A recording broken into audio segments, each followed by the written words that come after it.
was so busy trying to make sure that it was actually recording. Anyway, hi everybody. My name is Kenny K. Royal. And I'm Dolly Parton. What is the story that you're about to have for her? I just need to know. Because what has Dolly Parton done? Actually, no. I'll say a few weeks ago she was on The View. I think it was when. It may not have been a few weeks ago. It could have been a few months. And I'm just shortening time. Okay. I think it was when her show was coming out on Netflix. Oh, Heartstrings? Which I still need to watch. I think that's the only thing that she was, what do they call it? Producing? Not producing. That she was like promoting. Promoting, okay. That she's promoted recently. Yeah, she's been like going to different talk shows talking about it. Before I get into her story, since we're talking about country music, I did want to talk on Orville Peck because we went to go see him on Monday. Jazz Queen. He sounded so good live. He did. There was, I can't think of the name of the song. Was it the one about Fallen Roses or something? Oh, that's like my that? favorite. I don't think it was that because that came a little bit later. Yeah. It was like one of the first songs he sang, and he was just like belting, and I was like, "Oh my god, this man's voice! It's so like deep, deep, powerful, and soothing at the same time." Yeah, and really nice. His band was incredible. Yeah, like I liked that lady. What was her name? He said he kept on. I think he called her his second hand or something like that. Yeah, I don't remember. Like Brianna I enjoyed her, but what I did not enjoy, what I was not here for, was that opening act. And it could have been simply that I came there to see one person. Yeah. And y'all, I didn't come here to listen to y'all. The only thing is I didn't know anything about that open act. Mm-hmm. There wasn't anywhere as far as when I was getting the tickets, I didn't see anything about there being an opening act. So I thought I was going to walk in and see Orville. and they were on stage for a whole hour. Yeah. And I was like, we could have came later. Like, we were rushing and shit trying to get up in here. I was so confused because I know people have opening acts. I know that. And I mean, but I didn't think for like small venues though. Like I thought it was more. I thought it was something that was more for like stadium tours. Yeah, but where you have an allotment of time, and you have to pay so much to come see these tickets. You want to fill up as much as you can. Yeah, but I mean, and he stayed on tune with that. With like, okay, these people are in the same genre that I'm in as well. I feel like most. If I could be wrong, but I feel like most people, when they have an opening act, they're always in that same genre. I've never heard like a rapper have a country opening act. No, I think typically they do. I know when I went to the, I've been to like 3 concerts. What? No, maybe. Okay, I've been to see Beyonce twice. The first time Robin Thicke opened, and I was like, yes, queen. He's still R&B. And then when I went to the Formation tour.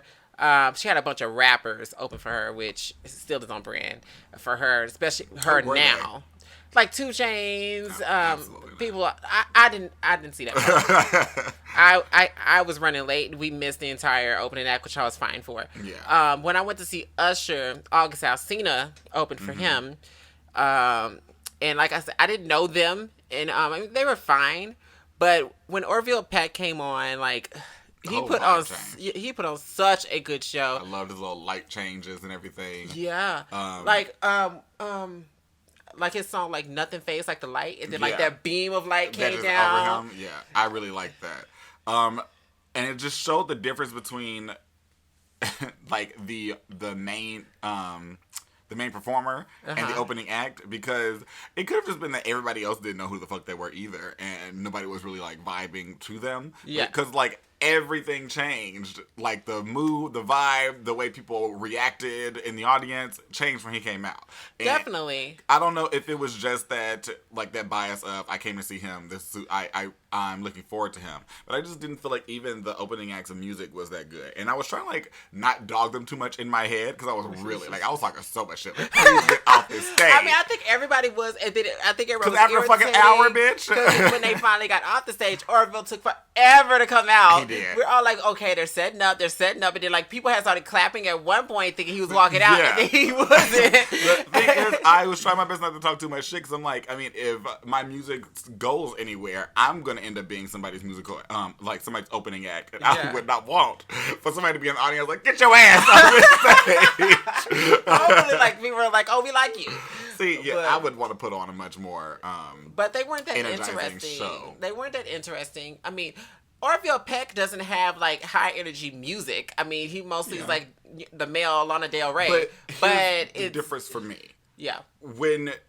For me, like if I'm gonna put on a show anywhere, I would save my slow songs for my like full on performance. Like if I'm just coming there to perform like maybe 3 tracks, these all are about to be you about to get your ass up and shake a tail thing. But if I'm there and I'm doing an opening act. I'm not gonna perform. That's just my opinion. I don't feel like if you only have a set amount of time, you're only doing a few songs. None of them songs for me. None of them songs should be slow. I feel unless you're one of those people like Lana Del Rey. If you're like. And that is well known. They had like an hour to play around with. So, but still, I None of their just songs didn't are care really, for their music. Yeah. But like if you're doing a showcase, like when we went to see Solomon, and like almost everybody has slow songs, and I was like, how are y'all supposed to get people amped? They don't know who y'all are. I mean, that one girl killed me. The one I think she was the only woman there, right? She had that red dress, I think. Black girl. Well, there was that stud. Oh yeah, that rapped. I liked her. She was good though. Yeah, I did like her. Yeah, and I like that white dude. I kept trying to find his motherfucking We song. both did and could not find it nowhere. What was it in the pussy like womp? Yeah, I was like, I want this song. Let me text him real quick. He probably don't even remember. Do you remember that boy from your what was that? That was in Phoenix, right? That was the Monarch. Okay, nipping and shit. I remember. But the show was really good. It was. I had a moment where I went back to the bathroom when Aaron wasn't feeling good, and child completely forgot where I was. They had such good lighting in that bathroom and that long ass mirror. Child, I was looking at myself for so long. I was like, where am I at? Where am I at? What's going on? You know, when I came back there to find y'all, although you had left the bathroom, but I had went back there to find it. And I saw that mirror, and I kind of prejudged. But before I get to Dolly, I wanted to talk about because you know when we went there, they gave us those free tickets, and so I was like, okay, so who? Because it was like there were supposed to be more people and whatever. So I was like, was it like Lil Nas X, and then it was Casey Musgraves and some other people. So I was like, okay, let me actually look it up and see what's going on. Get it? What? They ain't gonna be there. Who? Why their name was on there then? Why was their name? They're playing their music. Huh? It's a DJ? Yes, it's a DJ. Give me one of them tickets. It doesn't say it's on the ticket. When I looked it up online, it was DJ Fritz.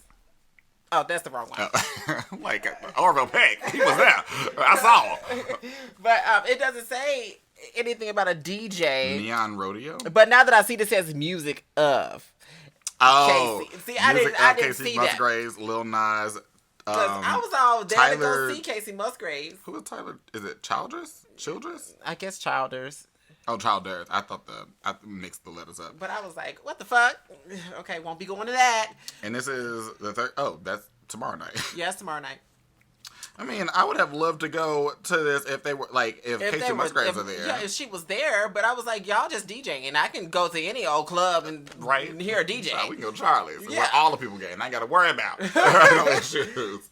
I don't know. There was like there were some cute people there, and there was like several dudes that kept trying to feel on me. Yeah. I was like, I'm getting gross in the crowd. But so back to Dolly. Miss Dolly, Miss Parton if you're nasty. Miss Parton if you're nasty. Speaking of, back in 1978, Dolly Parton was on the cover of Playboy. Mm-hmm. So she said that for her 75th birthday, she would like to redo her Playboy cover. She wants to redo her Playboy cover? Yes, at 75. I mean, pop off, sis. I feel like her body wouldn't be bad. Dolly looks like somebody that keeps up with herself. Yeah, she keeps up with her plastic surgeon. I mean, her body still looks good. I ain't saying nothing about it. I'm like, girl, do it. I keep up my plastic surgeon too. I'm like, sir, I see a bulge. Come on over here. Suck it out. Yeah, I mean, hey, I'm all here for it. And I remember when she was she was on some talk show, and they was like, what do you do about Jolene's today? She was like, all I do is out sexy him. I remember saying that too. Was that on? I think it was on Jimmy Fallon or Jimmy Kimmel. Jimmy Kimmel, one of the Jimmys. One of the Jimmys. But I just thought it was interesting that she would say that that she would go at 75. She would want to redo her Playboy. It wasn't naked or anything. Mm-hmm. It was just her with like the little bunny ears and titties up to her Was chin. she wearing the Playboy costume? Yeah, she was wearing that. Okay. So she just said she'd like to do it again. She was like, she hoped that they would let her. I was like, they might. I mean, she's Dolly Parton. I feel like they would. I just remembered that Hugh Hefner is dead. I just remembered that right now. Who's running Playboy? I don't know. I mean, I don't really keep up with Playboy. I feel like his daughter. I'm trying to remember. I feel like he said his daughter he would want to have running it. I could be wrong though. Who knows? Who can ever be sure? Who could ever be sure? But at 75, look at her. Because I don't think I've heard of any other bitch that being that at that age even thinking about. It would be groundbreaking, I'd say. I was like, go ahead and get Dolly up on that. Throw her 75-year-old ass up there. I say do it. I mean, you're probably gonna Photoshop the hell out of her anyway. So why not? I have not quite a few, but I have a few things here that I want to go over. The first one I wanted to go over because it is such a pandemic right now is COVID-19, good old coronavirus. Yeah. I was one of those people that was always like, it's not no different than the flu, but it's essentially the flu. And I started doing a lot more research because I heard that the mortality rate is severely much higher than the flu right now. And so I was like, okay, so what the fuck is popping off then? The mortality rate is going up so high. And then, of course, all these it's more so not about the sickness to me. It's more so what's happening right now. A lot of things are shutting down. Italy, I think, just closed down all the damn borders. You can't really get up in there. Yeah, and we can't. I think what Trump said that we can't leave the country for like the next 2 months or something. And we can't go to the UK. The UK, yeah, there's certain parts of the UK that we can't go to, and they can't come here. But that's the only travel bans. I mean, you can go literally anywhere else. I'm just like, how? And plane tickets are like cheap as fuck right now. Yeah, the plane tickets are really cheap. They're canceling school. The Dow is down. The fucking stock market is having a fit. Like New York, I think, has a few quarantine places. All these things are shutting down.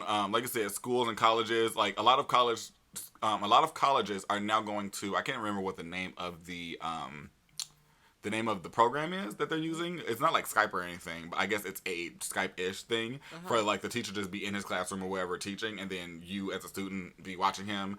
And one professor was like, it's very annoying to deal with because it's hard to ask a question and then like for students to ask questions and then you'd answer them properly because it takes so long for them to have to type it. And then there's a few other people there that are also asking questions, so you have to he said it's not like teaching in the classroom. And he said that the college students aren't the ones that are really at the most risk of it. It's people with compromised immune systems and elderly people, which there was a story of this bitch in Italy who, I think it was Venice if I'm not mistaken,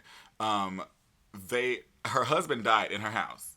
He had coronavirus and he died in the house. But because they quarantined that section, they told her that she had to stay in that house for 2 days with him, dead, before they came. I could not imagine. No, honey. No. Not imagine. And they would have came in there with another dead body. I would have committed suicide. Not only the risk to yourself for if she didn't already have coronavirus, now she's gonna probably get it, and then the smell of the decomposing body, and then the emotional and mental shit that will go on with you with having to see your dead significant other just in the house all the time and can't do anything for it, and then just stress as fuck because now he's dead, you stuck in the house, can't do it. Apparently, also Tom Hanks and his wife has contracted it, right? They did.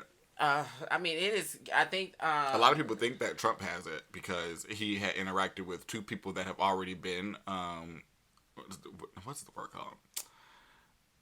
They've already contracted it or been diagnosed with it. Yeah. And they were like he's been seen shaking their hands and all this kind of stuff. And but the whole thing that's kind of pissing me off about it because people want to say wash your hands, and I'm like, I just don't know if that's a good enough treatment. It's not a good enough treatment because from what I've seen, there's been studies out that this may be airborne because there's a place out in Massachusetts. I think it was like a convention that was happening, like a company of some sort. They were having a convention, and 92 cases in Massachusetts of coronavirus, and 70 of them came from that convention.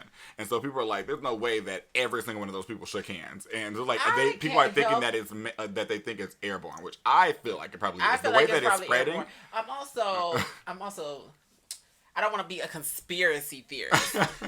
It seems like biowarfare to me, but and also it was interesting because like I think I told you about that thing I read where somebody was basically saying that it's interesting how around these major election years we get these diseases. My thought process on that though is like, who would that benefit though? Isn't that benefiting the Democrats or the Republicans? If it was something where it's coming out every time there's a major election, but who is it helping? Because Trump, if this goes badly, Trump is getting, no matter what he wants, no matter what we thought was going to happen, Trump is not going to be in office no more. A lot of people think that this is his Katrina. A lot of people think it is. And the way he's handling it, it seems like it. Because I'll let you talk, and then there's some shit that he didn't say and did. What did he say? He put out a video, I think it was supposed to be like his, like the president, or the, what do they call him, the chief of office, is what it is? What they call the president? Whatever he is. I was like, sure. It was like one of those things where he's just trying to calm the nation, and it was not calming. He was very. Well, I mean, he's not a speaker. We have learned that. He was very monotone. He was very he didn't emote not one damn bit, and the stuff that he was saying, people were of course fact checking and live in real time, and we're talking about, okay, well, he lied about this. No, this is not correct. Even the fucking White House had to come out and correct the shit he was saying. So it was just like, you're spreading a lot of false information here. Like when he and a lot of Republicans on like Fox and Friends and shit like that, were talking about how this was the coronavirus was a hoax played by the Democrats to get Trump out of office because of the fact that we didn't get him out of office with the Russian situation or whatever, because that didn't happen, we put out the coronavirus. In China? Well, they're trying to say that it's not real, that we lied about it, that we're just making it a big deal, and it's not. So that's what a lot of those Republicans were saying. Okay. And now all of a sudden, all of them have to backtrack because they starting to get it. But it's confusing. I mean, that's elaborate because that's also on the news overseas. Like, they're talking about it over there, too. I mean, so for you to say the Democrats in the United States, like, we got influence in China? They ain't no Republicans and Democrats in China. First of all, China don't like us. Right.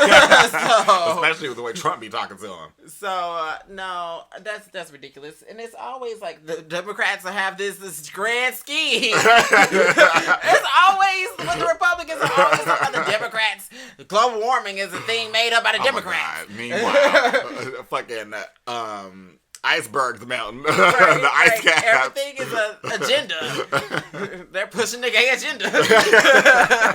There's always an agenda by the Democrats and the gays. But a lot of people have come out and that were for him have come out against, like, not against him, but it's like their opinions about how he has been handling this whole situation has been very piss poor. I mean, and it started off piss poor because of the fact that he kept on saying that the Democrats did this. Yeah, and I'm just like, how did we spread corona? It very odd that it's taking this tragedy for people to see how he reacts to things. Is piss poor. I mean, he's been doing this entire presidency, but it takes this for people to be like, we might want to, rethink. Rethink how we feel about it. He's been blaming the Democrats for fake news since he's been in office. Since the video came out about him grabbing a bitch by the pussy. And it's just like, that's your voice. That's you on tape. Yeah. How was this our fake news? How did we do this? It's like, Kenny. I don't understand. It's awful, and it was just something where, like, with the coronavirus spreading the way that it is, my fear is because at first it was like, okay, it's cute, the flights are down, or the prices of flights are down. Yeah. But airplanes are some of the most germ-ridden places because the air is circulated in those planes. So if somebody hops their ass up on there, it's not going to do shit but spread it around any damn way. Yeah. So. And what also was a question that we were having is like, so a lot of places are closing down, but of course jobs like what I have and what you have, I doubt they're going to close down. Especially you are in medical, so yours I feel like would be first to. But me being in a call centers are notorious for not really giving a fuck about. I don't think that. So if somebody coming in with corona, they will not. Because of what we do, I don't see us closing down.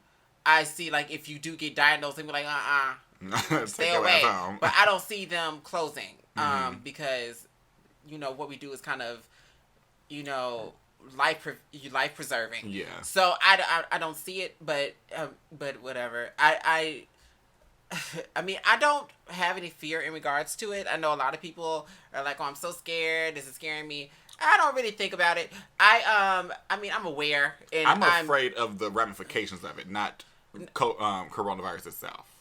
From what I'm seeing is doing to the economy. Yes, because that is me. Is because if we could go through another recession, child, because of the coronavirus, which I find weird. I mean, I don't understand the politics of it, because I mean, I haven't really done major research on how that affects the economy. Yeah. But I find it odd for a pandemic, I guess is what we want to call it, to affect the stock market. I think because it's mainly, I haven't done research on it either, but I think the reason it's being affected so heavily is because a lot of places make a lot of their money through tourism and stuff like that, and then shipping and selling of goods, and a lot of those goods, and that's all being halted and stopped. And okay, so well, that see, I does play a big part. I didn't really consider that. Because so that makes sense. Like, if China's sending us a bunch of shit, and now China is quarantining shit. The thing is, a lot of our shit comes from China. Yeah, so that's put a big halt on things, and you got to be like, is this a whole shipping container full of coronavirus in here? And now everybody's going to be supporting local businesses. Because I feel very much so that this is airborne. The way that this is traveling from person to person, and like such a rapid, moving too quickly. Yeah, it cannot be something just wash your hands and be fine. I believe it's biowarfare. Yeah. I mean, that would make sense the way that it's happening. But then at the same time, I feel like it would have to be a biowarfare that was like, oh, well, I got slapped in the face with. I didn't mean, I didn't foresee this. The thing about biowarfare, like, I strongly believe that HIV was biowarfare. And people didn't consider that there were down low men. And that it was going to spread. We didn't think this through too hard. Yeah, like nobody thought that, they thought that the only people who were gay were the ones that were prancing in the streets. Yeah. But no, we didn't think about the people that were fucking in the 18-wheelers. Okay, so, I find that interesting. I don't think they ever think about the extreme ramifications. I think they just think, okay, this is what we want to do. And I couldn't say who's biowarfare against who, because it could be anybody. Yeah. But everybody hates us right now. Yeah, so. yeah. But I feel like I that's what I feel. And of course, like I said, I don't want to get into this whole conspiracy theory. I'm not a conspiracy theorist, and when I listen to people and their conspiracy theories, I just be like, bitch, stop talking to me. Bitch, stop talking to me. There's like no grounds for reality. But but that would, to me, make more sense than anything else. Like, if there's a conspiracy so of like it being a political thing. I don't see it as a political thing because it's affecting everybody. But biowarfare, I feel like that could be something, especially in the case of like, I did this but didn't foresee it coming back to me too. Yeah. I threw this shit in the fan, but then I expect it to go blow back. Yeah. Egg on my face. Shit on my face. Shit on my face. That's a whole nother story. Right. Please don't push it on your face. Even if that's what you're into, I am begging you. Stop it. Stop this scatting. You ain't been to the South. You ain't had a little shit on your face. I'm just playing. Don't lock down the border. We done found out where coronavirus came from. It was the South. It came from the swamp. Oh my God. But we all know who Harvey Weinstein is at this point. Oh, yeah, that was one of my stories. Oh, really? Brought it up. So he's finally been sentenced to 23 years. Yes, queen. And the thing that interests me about this story is, of course, he has sexually assaulted and like raped many women. Apparently, as we have come to find out, he was given 20 years in prison plus 5 of supervised release. And then he was convicted of the charge for the 3rd-degree rape, which he was given 3 years. Yeah. So the 20 years is for the criminal sexual acts of the 1st degree. Yeah. And the thing that's interesting to me, and he still have to go to California to do another trial. He has to do another trial, but they're still talking about they want to appeal it. And I was like, I mean, they wanted to appeal this. I was talking about this one. They want to appeal this one. Yeah. I thought you meant the one in California. No, I mean, they haven't done it yet. I thought they were just like, I'll stop this. We're gonna stop this immediately. I mean, either way it go, he's gonna die in prison. Yeah. I mean, he's already 80 or however long. I think it's 67. It was like old as fuck. I wrote his age down somewhere. I think it is 67 if I'm not mistaken. But what kills me is I'm trying to find the quote.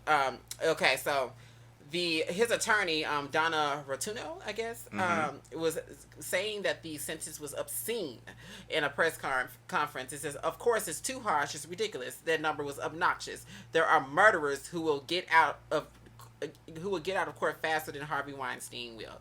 That number spoke to the pressure of movements in the public.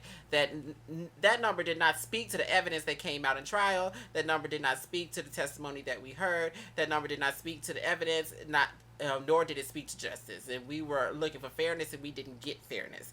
And then one of his other people also went on to talk about his medical issues, talking about there are a list of things that are physically wrong with him and are serious. Mr. I believe he had like a slip in prison or something, or whatever jail he was in. He had a slip and hurt himself. And apparently he's got a heart disease, and he also apparently had some type of procedure done to him after hearing one of the verdicts or something, if I remember correctly, is what they said. And he was rushed and had a procedure done due to his heart condition. And then also Harvey Weinstein himself went on to say, I really feel remorse for this situation. I feel it deeply in my heart. What kills me about this is, I have a battling consciousness or whatever, thinking of what's worse, murder or rape. I mean, murder is terrible because that person is gone forever. But then you also think about rape is something that if you live through it, sticks with you for the rest of your life. I think, and it also causes people sometimes to commit suicide. Yeah. I think it's because of the way that they both can not only affect you but people around you. Yeah.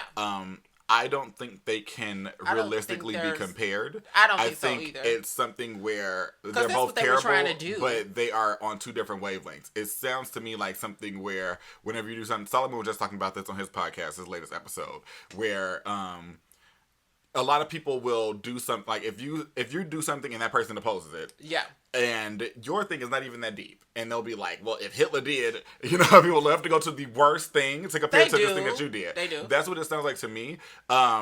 Like I said, murder and rape, I don't feel like can be compared because, whereas like you said, murder, you kill that person, they're no longer there, but that ramification is still onto the people that their family and friends. Those people are now missing them, and you have spread this issue to a bunch of other people. Rape may be a singular thing, but that person can also affect the people that they're with because their family and friends and any future significant other will always suffer because rape can be very affecting. I mean, that person has to live with that for the rest of their life, always thinking about this. And then if it was like a very traumatic thing, like there are people that have like really harsh triggers from that. Like just you doing like this to them flips them the fuck out. Yeah. And so and how many times have I done this to you or Aaron? And if that was affecting you, that it would, you don't think about like doing this affecting anybody. They were thinking about that, and I think that I'm touching his shoulder. I said it like we had a video on this. I'm grabbing his shoulder. Like, where you touching him at? But on a serious note, though, I think it was terrible for them to talk about that he was going to be having like medical conditions or issues in jail. What about the conditions that he caused? All these people that he caused. I mean, do you know the amount of therapy, the amount of like some of these people are probably scared to leave their houses or scared to interact with people, and you have the nerve to talk about his condition. Like a lot of stuff that he was doing, he kept on talking about how he didn't understand a lot of why he was even there. Like he wasn't getting why some of the stuff he did was an issue. And that right there stands to the reason why he needs to be in jail. Well, he didn't even during this particular trial, when they were doing the verdict, he didn't even do a testimony. He didn't even speak. Apparently, that he just sat there. He knows what he did. Yeah, I mean, I feel he very much knows what he did. I don't think he said he feels remorse. I don't think he does. I feel like he's a sociopath at this point, and I think he deserves to go to jail. People like that have to do mental gymnastics to make what they did right, or at least not as bad as what everybody else is saying it as. I also think that some people are just void of that type of remorse. I feel like there are some people that are just born without that part in your brain that clicks and say what I'm doing is wrong. I mean, that's why we have serial killers. Yeah. And I think he might be one of those people. Not saying that he's a serial killer, but I mean, but a serial rapist I think is still fucking terrible. Yeah. I mean, because he's affected what they said over 100 women. Yeah. I mean 100. That's disgusting. I mean, there's one thing. I mean, no matter what, it's terrible. It's one thing. Okay, 1 or 2, but 100. And with them saying, like, I think you said the lawyer said something about him, like with his age, he shouldn't be in jail, or the time was like more pressure from not the community. What is it called? Just like people in general, like a large push from the movement of the Me Too movement. Yeah, the thing is, yeah, it's a push. So I have a back and forth with the Me Too movement, and it's not even just the Me Too movement. It's about movements in general, because a lot of times things spark off in a good place where we really just want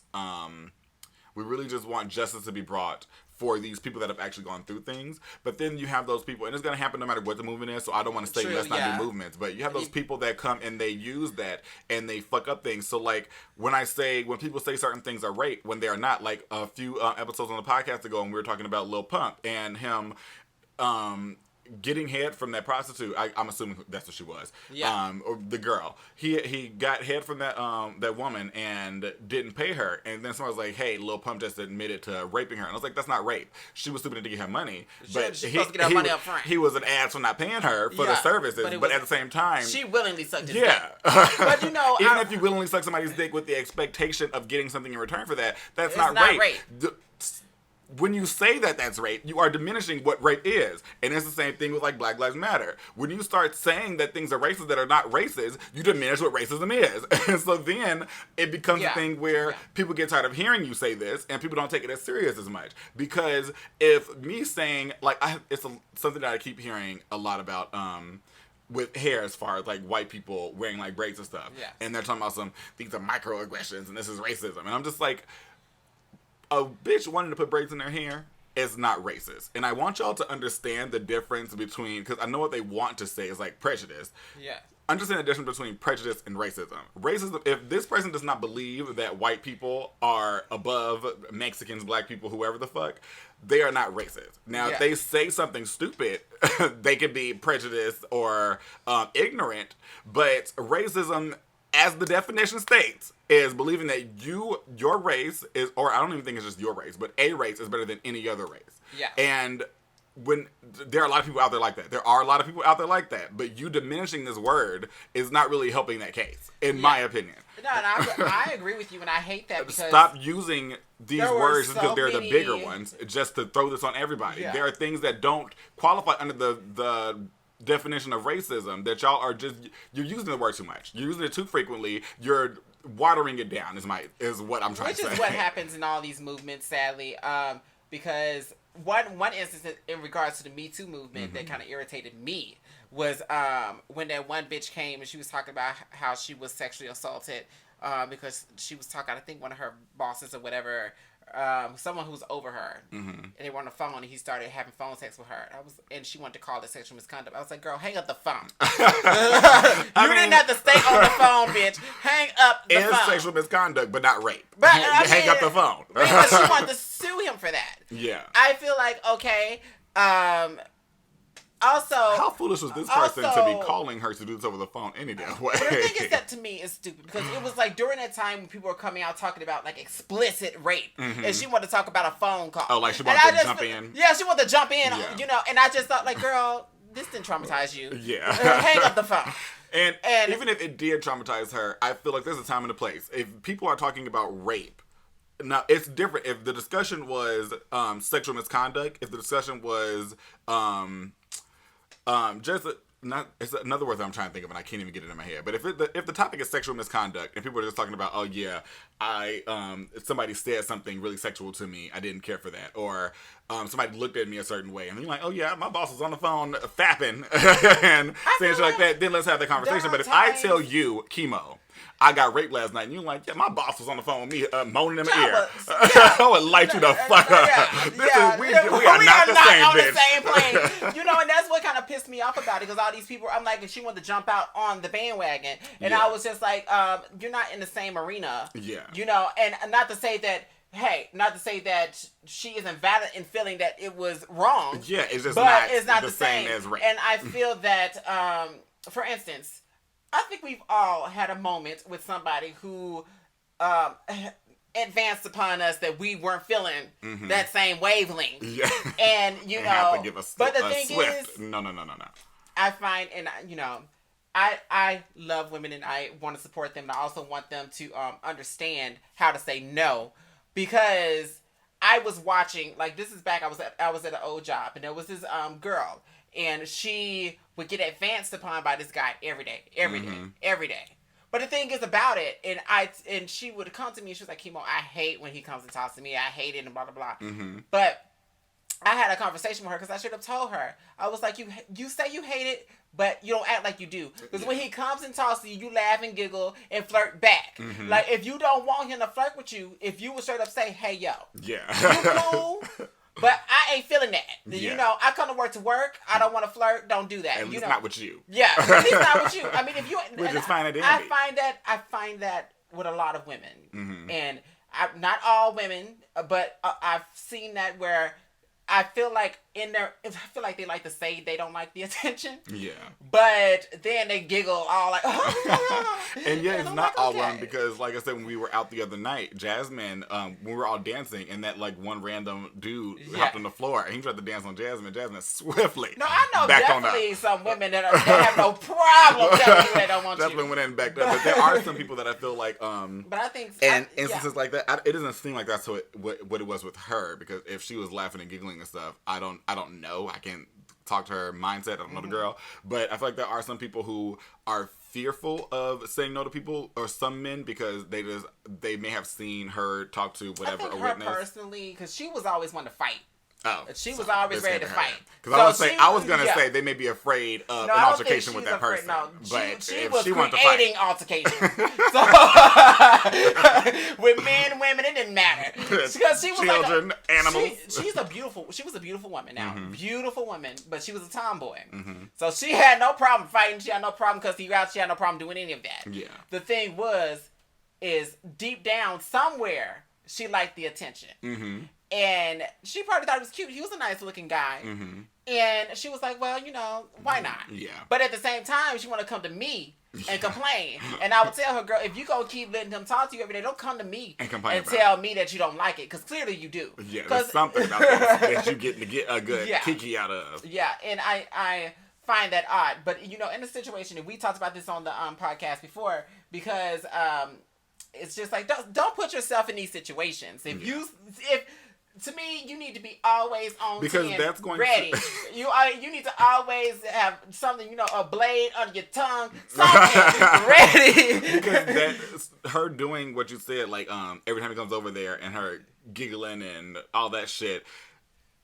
She may not like it, or say that she may not like it, but you're sending signals to him that you do, which could elicit him to come over here and act a fucking fool. And I'm going to tell you, a thing about dudes, and this is just for real, is that you give them a pass, they are running to the free throw line. They are finna take it. If they see anything that looks like a yes, bitch. I think it's like the line on the top of the Y. Right? They ready. They are ready. You talking about sitting on 10, they on 20. They are coming, and to me, once a dude, and this, I'm not saying this is right, but we gotta understand people's psyches in order to understand, okay, how we keep ourselves getting in these type of situations. So if this guy, you giggling with him, that gives him the signal that, hey, she into it. She into me. She want the dick. Right. So all it is at 5 inches. And next thing you know, you get in your car. And he done got into the passenger seat with you. Y'all have to take a bubble bath. and then, I mean, things can get to 10 real quick. Like that. Things can escalate. That's why I'm like, okay, you need to let people know up front. And even though we say that, they can also escalate things too. So honestly, there's no right way to do it. But there is no right way to do it, but there is a way to be knowledgeable. Definitely be knowledgeable. I mean, there's no way to say that 100% of the time, every time that she, like, let's say he was coming to her jokes and she was like, get your ass away from me. Yeah. I don't want you. I don't like you. I don't want to talk to you. Yeah. And then he came to the door anyway and said, where we going? Like, so there's no way. So you don't want to talk? So there's no real way, but at the very least, I feel like, because a lot of rape victims blame themselves. And so I feel like there's no way that I feel, I mean, of course I wouldn't know, but I feel like there will be no way for you, or there should be no way for you to blame yourself if you say, like, well, every time this man came to me, I told him no. Severely. Yeah. Every time he asked me or made an advance, I stopped that advance.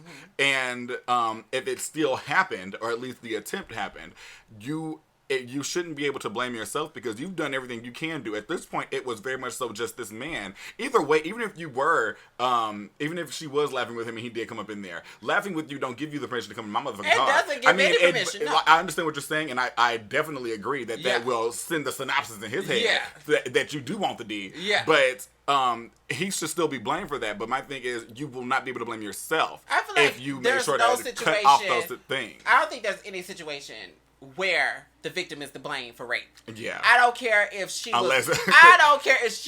was outside of her car changing her panties. It did not give. I mean, it doesn't matter. Yeah. She could have been spreading her pussy wide open. Didn't mean she wanted you in it. Right. You know, unless she tell you to come hither. It doesn't matter. And that's just me. That's just like that whole idea. I mean, that's just honest, to be quite like, if I didn't give you permission to enter this vagina, you should not be in this vagina. Yeah. You didn't expressly hear me say it. It's talking about, I was picking up on the subtle cues. I don't like the whole subtle cues thing. And men need to. I mean, men are gonna be men and stupid regardless. Yeah. But men need to realize if you know that you're not the person that's gonna be that doesn't have rape thoughts in your head, then you need to. If a woman is not expressively telling you that she's into it, that she wants you, leave her alone. I commend the guy that was trying to dance up on Jasmine for walking on away after she backed the fuck on away. Excuse me, sir. No. We're not doing that tonight. I commend him for moving on. Because like I said, after he tried to dance on her, he went to dance on me. And I was like, well, as long as he's not by Jasmine, I am fine. Because I was already in my head like, we about to have a moment. We're about to have a moment tonight. But I hate those type of guys. He wouldn't have survived that. There's too many people with Jasmine. I hate those type of guys where, say, you walking down the street. And say maybe you dress up, you look cute, you might put on a little bit of makeup, toss the curl in your hair. A single curl. Just one. Thought you would look a little decent to walk down the store, walk across the street to the Family Dollar. Okay? Until the Piggly Wiggly. And say you done got your little cup of groceries, you come out the store, and there's a guy walking outside. Oh, you said your little cup of groceries. Your little cup of groceries. What are you about to make? And so there's a guy sitting outside. And he tries to like, hey, shorty, how you doing? What's up? I like your style. I like your vibe. You look good. You smell fresh. Mm-hmm. Can I get your number? No. Absolutely not. And Thank you. Right. But like, that was really sweet. And I appreciate you. But I'm a go home. Yeah. And so then after that, he's going to proceed to say, nobody likes your ugly ass anyway. Yeah. Because they get real offended if you are not reciprocating. And I find like, that I wasn't ugly 5 minutes ago. Right? Or not even 5 seconds ago. When you was all up in my face. And then you'll have those ones, as I've had like this, and I'm sure you have too, where they try to follow you home.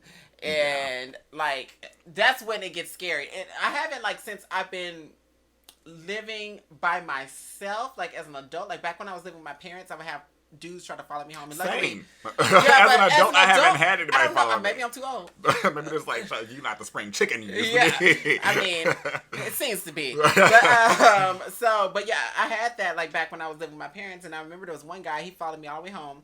But the thing is that he walked on the other side of the street. He didn't walk next to me because, I'm expressively gay. Yeah. And, but he wanted to walk down the street. But still, again, you're still talking to me, so you have to speak. From a little, a little gusto for me to hear you. Yeah. And so, I mean, people know what you're saying. It'd have been better if you would have just walked alongside me and whispered.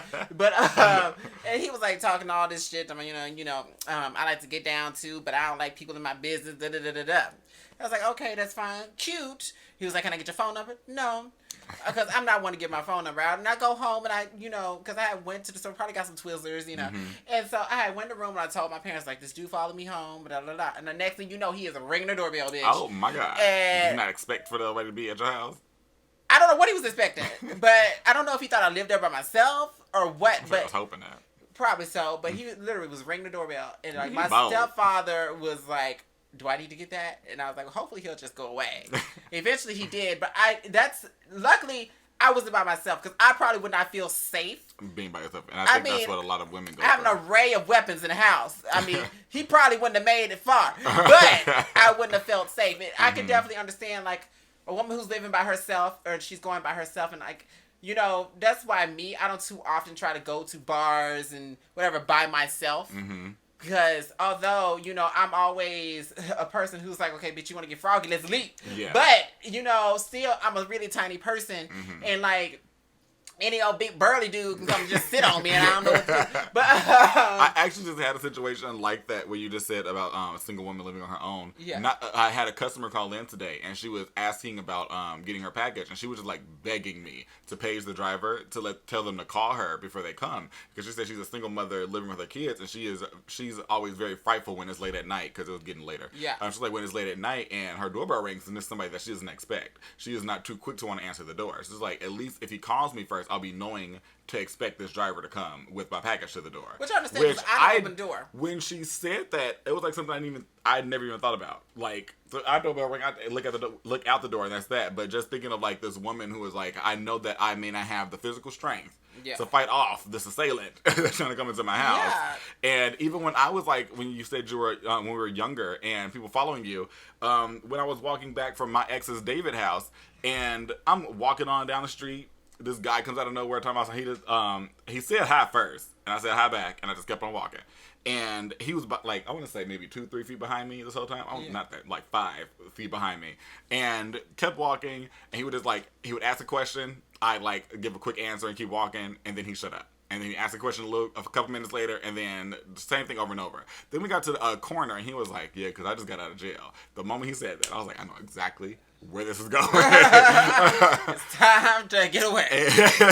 And so he was like, yeah, because I just got out of jail, man. And I was like, oh, my God. And I was like, oh, really? And, well, I was like probably 19, 20 at the time. Speaking of jail, though, I remember there was a time, back in Memphis, there's this Beale Street, if you've heard of it. And it's like downtown. And like I was there with my cousins. We were celebrating my other cousin's birthday. And like I wasn't really dressed all that cute. I had on some jeans and a t-shirt. And I had because at the time I was still wearing my hair. And I had my hair done. And just a little boy beat. So I wasn't really looking like much. Mm-hmm. And so this dude, he came up to me and he was like trying to talk to us. And then he was like, I know what you are. And I was like, what am I? You know? And he was like, I'd have been to jail. And I was like, oh my God. I have not. He was like, we call you a half-breed. And I was like, okay. What's that? A half-breed of what? Do you think this is flattering? I don't know. Because, I mean, I know what he was trying to get at, but at the same time, why would you walk the fuck up and just say this to somebody? Like, this is, I'm so titillated by what you're saying to me. It's like, you done figured me out. You caught my secret. Like the guy telling me that he was from fucking jail. And I was like, I didn't truly care. And then, I forgot what he said. If I was attracted to you, I've lost all attraction. Right.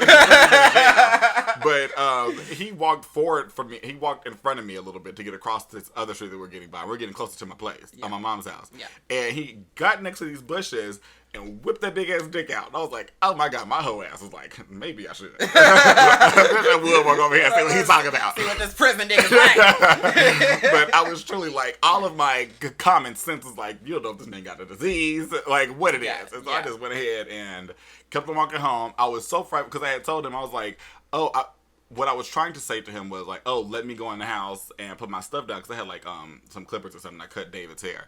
I was like, I got some clippers or something. Let me just go in the house, sit this down, and I'll come out. And he was like, oh, but I ain't trying to. He would say, I'm not trying to be out here too long. And I was like, okay, just give me 2 minutes. And child, I was like, please just stay at this spot. Because if he stayed at where that bush was, he would not be able to see exactly where I was going into the house. Yeah. So I quickly, I went all out of my way. So, you know, when we go to my mom's house, it's like the second entrance. Yeah. I went to the third entrance, went around the front, went back, and then went into my mom's house. I was like, just in case he is fine, I don't want him to see where my mom lives. It's very terrifying. And just even thinking about like me, who knows that if something did happen, I would stand a chance at least. Yeah. Being a woman who may be more frail, the thought process of just how afraid they would have, like if I was a woman in that situation, how frightful that could have been. Because, I mean, me being a man, he most likely knew that it wasn't going to go as easily if I was a woman. He could have just if he wanted to, just snatched me up and said, come suck this damn dick around his butt. And there wasn't a soul on the street, so it wasn't nobody I could call. I'll be the worst person for you to want to rape me and start with dick sucking. But you might leave here with that one. I had one other story that I wanted to hop into. This was from a week ago, though. I wanted to talk. Not a week ago, like 2 weeks ago, actually. I wanted to hop into the thing about Cherry Pie. Is that her name? Cherry Pie. Oh, Sherry Pie. Sherry Pie. Sherry Pie from RuPaul's Drag Race getting eliminated. I haven't fully researched the story yet, so I can't say too much on it. But there have been like 10 or more men that have come out talking about her catfishing? Yeah, because a lot of what I was saying that she was doing was she was pretending to be somebody that worked for a specific Broadway like show or theater out in New York, and he would have these people do auditions. And they would be like, he would say that it's like this groundbreaking role or whatever they wanted to play. However, he would juice it up, and he would be pretending to be this other, like this woman. And he would always tell them like, "Oh, send us this audition tape," and it would be like the weeks and months of auditioning that they would be going through. And I don't know if that's normal or not, but I wouldn't know. They would always ask like. They would ask for this, an audition tape of doing this. Like, one of them was talking about how smelling your armpits are and how much you love it. Then another one was, like, talking about how much you love the steroids that you're on. And then, like, they had to, like, gain weight, I believe, for the role. And just, like, weird things that once you see them all lined up, like, in order back to back, it was very much so, like, this is a fetish for you, apparently. Because a lot of the stuff they was asking them to do was, like, sexual in nature. Like, I think the one guy said that it started off with just him having... most of it would just be his shirt on, and it would just be like little random things. Then it started being like, your shirt has to be off for this role, or your for this audition video, and then your pants got to be off, just shit like that. Would we call that sexual assault? I think we could. I think they're trying to build a case right now, which is why a lot of these men are coming forward with what he was doing. I don't know. Other drag queens are like going against her. Yeah, a lot of them are. Yeah. A lot of them are, but then some of them are like, I guess the ones that maybe have been closer to them or to her, are not defending it, but are trying to make it so that like people are not so harsh on him. Which is, in my opinion, despicable. If you see this person doing all this, if this was a man doing this to women, you would feel this way. Yeah, because for instance, say we've been friends for a long time, but say it got out that you were doing something despicable, I'm not going to defend that. You over here raping and killing people. As much as I love you, I would be like, I love Kenny. I've known Kenny for a long time, but that bitch is crazy. She is sick. Lock her ass up. But I can't. No matter how much I love you, it could be my mother. But if she's doing things that are wrong, I'm not going to defend those wrong things. I can still love you as the person in my life and not agree with the shit that you do. Yeah, I think a lot of people get that confused, get that mixed up. That they feel that if you don't agree with everything this person does, you don't love them. And I'm just like, love is being able to tell somebody when they're wrong. Yeah. In my opinion. Yeah. If all you're doing is telling me that everything I'm doing is amazing and beautiful, then you're a yes man. I feel like you're also hindering me from being a better person. Yeah. Because if say for instance, I don't have the instinct to know that what I'm doing is wrong. Mm-hmm. Or like, for instance, like I'm making a lot of bad decisions for myself, whether it be in my career, in my life, in my love life, and whatever. And like, if I don't have anybody to say, just sit me down and be like, hey, now, I know you think that you are going down the path of righteousness, but I'm here to inform you that you're not. That these dalliances, these diseases in your dalliances, are fake Newtons of your imagination. I think we got the title. Oh, there we go. I think it's our first. Said it. I think this is our first time on the podcast. We've said what that was in the podcast. Yeah. But I feel like with the I keep saying, I keep wanting to say cherry pie, but Sherry Pie, this is the first time that RuPaul's Drag Race has had an issue like this, and a lot of people have been like trying to say RuPaul's Drag Race is canceled now. And I'm like, for what? They didn't know. Because one thing that somebody said that really irritated me, they were like, more people need to. Is that the screenshot that I have? It was something to the effect of like more people need, or RuPaul's Drag Race needs to screen these people better or background check these people better. I'm like, but nobody had came forward until they were on the show. How would he have known that? Yeah, like how would he have known that this is what you were doing? That's digging into people's private life right there. Yeah. And if he did that, you'd be hurt. You're like, now RuPaul's Drag Race become part of the CIA. I feel like there was no way unless if nobody came out, and I think probably the only reason they did come out is because they found out is that bitch was on RuPaul's Drag Race. That's what he said. The person I did that is a screenshot that I took. I'll read it in a second. But the person that came forward first, the one that got her eliminated, was he said that he was watching the show and he had grew to love RuPaul's Drag Race because of Sherry Pie, and like years ago, I think one of the first seasons he was talking about watching was when Alaska was on there. So that's how long ago it was. Season 4. Yeah. And so he said he fell in love with the show because of her, and continued watching it. And he said even after dealing with, he found out that it was Sherry. Oh, I'm like, what the hell's going on here? When he found out it was Sherry, he decided, what am I trying? I forgot where I was going with that. Oh no. So he said that even with being friends with her and watching the show, and then when he found out that it was Sherry that did that the original time, when he found out like the person he was sending these tapes to was Sherry, he even working with her in certain Broadway shows, he would just keep it cordial, not really say much. But then when he saw her on the higher platform, he was like, okay, I can't be okay with it. I will not allow her to thrive. But the screenshot of this person, they said, I feel that for the show and the brand of RuPaul's Drag Race, the casting agents and producers need to do stricter background checks for the following seasons. Queens to avoid ruining and tarnishing it.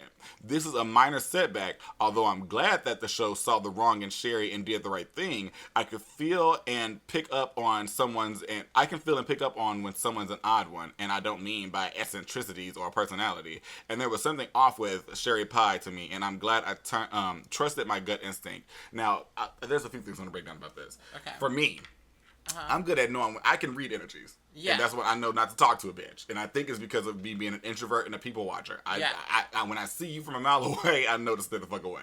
Yeah. Nothing really seemed weird about Sherry Pie. Even with me knowing what's been going on and seeing her on the show, nothing seems weird about her. She's a camp queen. That's really all I see. Yeah. So for you to say this is just one of those things where I feel like you want to be I was right all along when you did not think that in the first place. I mean, maybe they did, but it just seems really fake to me. If you thought that, okay, I'm not sure. I don't know the timeline or how he found out of what's going on with Sherry Pie catfishing or whatever, so I don't know if he knew it was Sherry Pie from the beginning or if he didn't know from the beginning. It was something where he wasn't getting response back from Sherry Pie or the person he thought it was. He wasn't getting responses back from them. He was planning on quitting school, dropping out of school for this role because it was supposed to be like some big lavish thing. And he was like, hey, if I was planning on finishing up whatever the hell and dropping out, if this was going to be, and he was going to quit his job and everything too. If I was going to get this, if he was going to get this role, and he wasn't getting any responses back, and then so he went to the friend that introduced him or told him about this person. I can't remember the name of the person. It was like Mary something or Sarah something is the name that Sherry was going by, and he went to the friend that told him about that person and introduced them, and he said, hey, I haven't been getting any responses back. Have you heard back from them? And the guy was like, I haven't either, but I know that whatever Sherry's real name is, John or something, I know that John knows her because he's the one that talked to me about it. And he said right then and there, he felt like it clicked to him. He was like, something wrong. Yeah. And so that's how he got to the realization. That's not, because you was like, because in my opinion, this is just me, if I meet somebody and I get a bad vibe, I immediately subtract myself from them, like eject myself from that situation. If I feel like something, because we all get that. We all get around some people's like, our energies don't match. Yeah. So, but you were talking to this person and you doing all this stuff with them, you weren't feeling anything then. Yeah. Now, when you started getting inklings is when, you started connecting dots. You know? And then, but that's not you assessing this person's personality. Now, all of a sudden, you want to act like you got some, third eye wide open. Like, that's not how third eyes work. We can tell the future after the fact. But it was a very odd situation just watching how this all has played out. I want to see how this rolls out on Drag Race, because of course we never had a situation like this before. But I definitely think that this situation, in which it's how everything works in any genre, in any business or whatever. I mean, things don't come into play until it comes up. Yeah. So they haven't had a reason to really do extensive background checks. I mean, even if they did an extensive background check, they wouldn't have found this. Yeah, but I'm just saying, he's talking about amp up the background checks. I'm just saying we hadn't had this situation in 12 seasons. Yeah. So there has not been a reason to. But of course, now that there is come to fruition, it's like, okay, well, we know going forward, they're going to be like extensively looking into, because the one thing they're not going to want to do is like have these people tarnish their name or whatever. Yeah. And, so, but that happens at every job. Everybody that's how policies are made. Yeah. If nothing happens, there won't be a policy. Yeah. So, I just still feel like, I don't feel that they need to do much more strict than what they have been doing. Because, again, for things like this, for things like sexual misconduct, I mean, you do a regular background check, you find that. But when it's something where nobody's come forward, no matter how much you can do, until that person comes forward, you really can't do anything. And it shouldn't be upon the show as responsibility for this bitch fucking up. It's definitely not the show's responsibility, but because they're associated, they're going to take extra measures now. Yeah. Because now that's what people are going to be thinking about when they think of RuPaul's Drag Race. Specifically this season. I mean, as far as I really want to see a lot of the queens that I like. I want to see where they go. But my second interest is how far Sherry goes and how it plays out in the show. I know you said that they're not. She can't come to the finale. Yeah, she can't come to the finale or the reunions or any of that. Any of the stuff that hasn't been filmed yet. I know that she hasn't even been posted on like the Instagram or Twitter, like when they post their looks. It hasn't been on any of that. Yeah, they stopped posting her because I know they posted her for the initial premiere, but I guess they stopped. Have they taken her? I don't look while we're. Did talking. They take her out? I'm gonna see if they took her out of like the promo shot of like everybody. Okay. Because it would be interesting to see. So I just want to end our episode on this note because this is something I don't know, for some reason it was just on my mind. It is not anything like, on my mind. What is it? You were always on my mind. I was singing that earlier with Amy. She randomly started singing it, and I was like, "Oh, that's my song, girl." That's a song. But this is just on my mind, and I was thinking about it, and I was just wondering because, like, what's your first memory? Like, how far back can you remember? Like, when you look at your life, what's the first thing you remember? My earliest memory is I was probably, I didn't know my age until I just talked about it with my mom. I think I was like 3, she said. I swallowed a penny. And shit it out, and I was so mesmerized that it was in the toilet. That's my earliest memory. That's your first memory? Yes. That's an interesting memory. I remember, and it's not, because of course it is a very, very long ago memory. Yeah. It's like blips of the memory. Like really? Like if I could put it up on a screen to show you, it'll be like essentially like a picture. It'd be a picture of me. Like I have a scene of myself outside where I was with my grandfather. Then I have another scene of myself where I'm in the house and I have this penny in my hand. Where it came from, I don't know. That's why it's blips. I have this penny in my hand. Then I have a memory of my mom freaking out about it. That's the one that I wouldn't say is a picture. I just remember my mom asking me, like, where'd the penny go? And then I have a memory, which is disgusting. I have a memory of it being in the toilet. Yeah. And, like, those are the blips that I have. And I talked to my mom about it. I'm like, I remember myself swallowing a penny at some point, and she was telling me how she was so upset. Because she was like, she told me several times, put that fucking penny down. Clearly, you were not listening. But that's your earliest memory. And I believe she said I was 3. Like 3 or 4. I think I remember I think the earliest I can remember is around like 3. And the memory that I remember is very vivid. Like very, very vivid. And it's nothing like, as exciting as yours. Was that exciting? I mean, it's like something like, that if you were going to remember something, it's something to remember. Yeah. Like that's not something that happens every day. Yeah. But for me, I remember... You don't know my life, bitch. I can be swallowing pennies every day and mesmerized in the toilet. I hope not. It's not the life I saw for you. Just take a penny a day. Like, go look at what I did. Instead of an apple a day, a penny a day. Keep the doctor away. Good old copper poisoning. But the doctor be away because you'll be dead. Right. But, my earliest memory is, I think, is when we moved to Memphis. We moved to Memphis around when I was like 3. And I remember, like, that day, Like, we came in, I remember my parents getting off the plane. I remember us staying in this little place where I was coloring or drawing, something like that. Because I was drawing even back then. So I was drawing, and I remember us moving into our new house, and it was blue. Mm-hmm. And I remember all of that. Like, it's like, if I could, like, make a little short film, like, like, literally.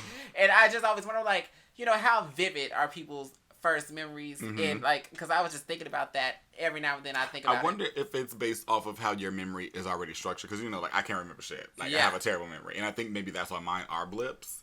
And yours is more vivid because you can remember things better, at least better than I can. Well, it depends on what the things are. Oh. But I think, you know, because, like, for instance, I always envy people who can, like, recite shows and stuff. Because I can't do that. I barely can, like, I typically don't have my mind sometimes does not think in linear time. Like, sometimes, like, I can't remember the sequence of how things happen. Oh, yeah. Like, I can remember the things, but not the exact order of how they happened or when they happened. Like, sometimes. But there are some things that stick with me, and for some reason that sticks with me. I remember how my mama's hair looks. I remember what she was wearing. I remember what my father was wearing. I remember what I was wearing. And it's so odd. See, I can't see all of that. It's very bright in my head, and I don't know how often you, like, think about this memory, but I think about this memory quite often just because of how early it was, and how, like, I think it's more of like can I push myself to remember more, or can I push myself to remember something earlier than that? But for the life of me, can't think of anything I can't foresee anything before that event. So I think that has to be more early memory. I can't remember anything. I don't know what is it about Memphis, but I remember when we moved to Memphis and nothing before that. Oh, God. And so, which is weird, I remember the day we moved to Memphis. I don't remember nothing else. But in my memory of it, I can't remember, like, much. I just remember everything is very bright. The photo in my head of me outside with my granddad I know it's my grandfather, but if I showed you a picture, you would not know it's my grandfather because it's just a pant leg. But I know that was my granddad on that. So when you think of it, it's kind of like cow and chicken, or essentially, where it's just like the leg. The leg. I just remember his pant leg. He had on blue jeans. I can see that. And it's just, aside from that, you know, let's say a overexposed photo, or I think that's what they call it. And it's like it's like super bright around the edges, and then you have some of the color in the middle. Yeah, that's kind of what it's like. I can see the blue jeans. I can see that it's bright outside, but I can't say. And I know there's the railing, like right there. Yeah, I know there's the railing. That's the first part. I can see the part where my mom is freaking out. I know she had on a Looney Tunes. What is it called? Jersey? Yeah. Like one of those. It was a white jersey. It had Looney Tunes on the top of it. I think it was in yellow writing, red, like, you know how they do that thing that, like, comes underneath it? Like, the last letter will have a line that goes all the way across to the beginning again. Yeah. That was red. And I remember her laying in the bed. She didn't have any pants on. It was just her and that top. Which she does a lot. Which you do also. Yeah. Love to go down and duck in it. But I remember that, and the most vivid part, which is the most disgusting part, is the penny being in the toilet. Yeah. I see the shit, I see the penny, I see the white toilet, I see the red shower curtain, I see the red, because I think it was my, it was a very old place we used to stay in Chicago. It was a red, what's not the bath mat, but the part that sits like right underneath the toilet, I guess the toilet mat. Yeah. I see that, I see all of that. I see the brown, cabinets. That is the most vivid image I have. Yeah. Maybe because that's the last one of those events. Or maybe that's the one that fascinates you the most. Maybe. Like I said, I was so mesmerized. The penny came out of me. The things my hole can do. Even back then. I remember, the thing is about me, I remember a lot before Nikos was born. Of course, I remember a lot after he was born, but I remember that time because that was such a happy time. As you know, my childhood and what happens after. That was a very happy time for us. I remember me and my father, we were really close at that time, and of course I was the only child. I got everything I wanted. I had so much stuff. I remember our house we had this whole room that's full of antique furniture. And then there was like, we had a basement which had all of my toys in it because of course they couldn't fit in my room. Yeah. And like I had the Batmobile and all this type of stuff. I remember all of that. Me and my father, they had a red Jeep, and the Jeeps that don't have the doors. And I remember me and my father, we would ride around in the Jeep, and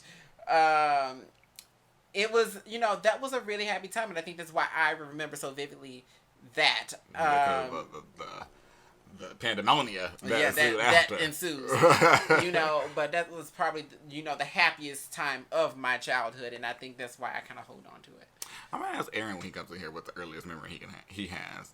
There's a picture that he showed me. I love it to death. Of him as a kid. It was him. I think it's a cousin, and he's like a very young child. He had to be like 2 in this picture. And his dad, they're like on the beach. His dad is like bent down. He's holding him like I've seen that picture. And he's like, Aaron has like the one leg up. Some of the pictures are so fucking adorable to me that I just love it so much. And his dad is so attractive. His dad is fine. Well, we know where Aaron gets it. Yeah, even Aaron, like right now, like sir. I haven't seen him now. I've seen him on and off, but his father. But I've only seen like that picture of his father. Anthony I think I've seen. can take it. But I you will can leave tell, your son for you. You can tell, like when I hear Aaron's, because I don't know Aaron's father, I've never talked to him, never met him. But when I hear Aaron talking on the phone with his father, I was like, he is just like his father. You can tell that they are the same person. Only thing different about, or one of the main differences about them is that his father is really into sports and Aaron is not. Yeah. Like aside from, like listening to them talk, they talk the same way. They do. It's always uncanny to me how that stuff carries over. It was weird, but yeah, I just want to leave on that note. People think about your first memories. What is it? How does it feel? How does think about your first memories and shut them bitches? Let us know. So some events that have popped off. I have made a YouTube for us. It is YouTube doesn't allow you back in my day. When my YouTube channel is still up. But it's so different now. No telling where it's at or what to do. Because I was trying to even when you set it up and I was looking through it, like I can't find anything. I don't know what is going on. YouTube is so different now. I know how to work everything still. But what I'm saying is back when I first made my YouTube, you did not have to do anything special to have it be like youtube.com/Kenny K Royal. But the thing is that today it would just do that automatically. Like if you would make whatever you made your name, that would become the. Now they've changed it though, so now I think you have to get to a certain subscriber point before you can change it. I believe that's what it is. I'll check it again. But as of right now, just know that it's on YouTube. Just search for a hashtag PopTawk. You'll find it. Yeah. So we have the YouTube up. I have that. I mean, it's going to be the same stuff that's posted here. Maybe we are planning at some point, maybe filming an episode. I would like to do like some special episodes. Yeah, some special episodes where we can do that. That would be really nice. Maybe once a month would be cool. We're planning on doing that, so I at least wanted to have the YouTube challenges up and as well as more exposure. We already have Spotify and SoundCloud and Apple Music or Apple Podcasts. I mean, y'all listen to on one of them already. Yeah, somewhere. And I also made us a Instagram page, which I just plan on posting a lot of the clips of a lot of the random shit we say in these episodes. Yeah. I'm gonna be posting some throwback Thursdays every now and then of like some of the older episodes we've had. It's really sticking with me right now because there's one I wanted to post. Our very first ending that I sent you. Yeah, you sent me that, yeah. Child, the time that has gone by. Looking at that because... It was in 2013, y'all. That was the year? It was August something 2013. I can't remember. It was the very last episode. I don't remember much about listening to it and watching I watched a few of them just so I can see what I wanted to take. And just listening to how you were much more demure. Was I? Yeah, you were a lot more. You're a lot more timid. I think it's because you weren't used to being on the camera like that. Being on camera is weird to me. Or just speaking. Period. I'm not a people person. I think doing it alone is very weird. When you're with somebody, it's easier. It was very weird because I used to be a YouTuber and although people seem to have liked my channel, I always found it odd. And I don't think I have an entertaining personality. So, I mean, people say that I do, but I don't think that I do. So, I just always feel like everything that's coming out of my mouth is just just worth forgetting. But, so that's me. But, I feel like I can bounce off of you so well, and I think that's what makes me more entertaining in this venue. But I think, you know, me as myself, I'm not entertaining. The reason I say that because if we do get the chance to, like, once a month we film, just either I don't know if we'll do once a month or if we'll do just special episodes for whatever events. Yeah. Either way, it took me a while to get used to filming by myself for YouTube. Yeah. I mean, once I got into the groove, But it is something where when it's just you talking to a camera, it is something very weird about just you speaking. Yeah. Because you're supposed to be speaking to people. And no one's there but this camera. So it is something that you have to get over in your head. Even then, it's also weird because we weren't in the same room. Yeah. You know, we were doing it over Google Hangouts. And I think eventually when we started doing the actual podcast, the first episode of the actual podcast, we were doing it over the phone. Yeah. And, you know, and still, although we talk on the phone all the time, it's different when you're sitting in front of somebody and you can interact with them. Yeah, it is very much so different. That's why I think the videos will be easy because essentially we'd be sitting next to each other and just talking to each other with this camera just recording the conversation. Just like we're sitting here talking to each other with this microphone recording the conversation, which I think makes it so effortless and easy. Yeah. And that's why I enjoy doing it. Like I said, I enjoy going back and listening to the podcast.